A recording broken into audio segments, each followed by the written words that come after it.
সুকান্ত অনন্যার পর বিয়ে করছেন তিয়াশা। ঠিকই ধরেছেন, রোশনাই সিরিয়ালের নায়িকা তিনি। বিয়ে ভেঙেছে সেই কবেই।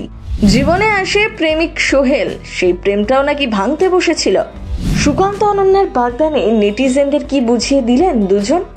সায়ক কিন্তু ফাঁস করলেন সবটা। সুকান্ত অনন্যার এনগেজমেন্টে হাত ধরে অনুষ্ঠানে এন্ট্রি হয়েছিল দুজনের। তখনই দর্শকরা দুয়ে দুয়ে চারটা করেই নিয়েছিলেন। আবার দুজনে ব্ল্যাক ড্রেসে হাজির হন। নায়ক নায়িকার চোখে চোখে কথা বলা দেখেই সকলে বুঝতে তখন অসুবিধা হয়নি। বেশ কিছু মাস ধরেই কানাঘুষো শোনা যাচ্ছিল সোহেল দত্ত এবং তিয়াশা লেপচা নাকি প্রেম করছেন। এতদিন এই বিষয়ে মুখ না খুললেও ভ্যালেন্টাইন্স ডের দিন প্রেমিকের পাঠানো উপহার পোস্ট করেন ছোট পর্দার শ্যামা। এরপর সুকান্ত অনন্যা এনগেজমেন্ট পার্টি থেকে ওই দিন বেশ কিছু ছবি পোস্ট করেন। প্রথম অস্বীকার করলো সুকান্ত অনন্যার এনগেজমেন্টের সবটা প্রমাণ হয়ে যায়, যদিও তারা মুখে কিছুই স্বীকার করেননি। শুধু তাই নয়, তাদের বন্ধু সায়ক চক্রবর্তীও তাদের বিয়ে নিয়ে ইঙ্গিত দেন।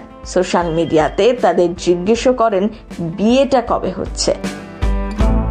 প্রথম বিয়ে ভেঙেছে অনেকদিন আগে। টেলিপাড়া মিষ্টি নায়িকা হিসেবেই পরিচিত তিনি। মাঝে মাঝেই ব্যক্তিগত বিষয় নিয়ে তিনি চর্চায় থাকেন। তবে ডিভোর্সটা নিজের মতনই সামলে নিয়েছিলেন। ডিভোর্সের পর নতুন করে সম্পর্কেও জড়িয়েছেন তিয়াশা লেপচা। সোহেলের সাথে তার বন্ধুত্ব দীর্ঘদিনের। তারপর ধীরে ধীরে প্রেমে পড়েছেন দুজনের। সেই প্রেমেও নাকি বাধা এসেছিল। মনোমালিন্য এতটাই চরমে পৌঁছেছিল যে সেই প্রেম প্রায় ভাঙতে বসে। তবে সুখবর, ফের নাকি এক হয়েছেন সোহেল তিয়াশা। প্রেমের মাস ফাল্গুনেই তারা এক হয়েছেন, জানিয়েছেন অনুরাগীদেরও।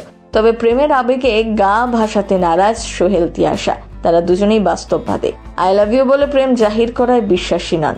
যদিও তিয়াশা বলেন, ও আমার জীবনে এমন একজন মানুষ যাকে আমার সবকিছু বলতে পারি।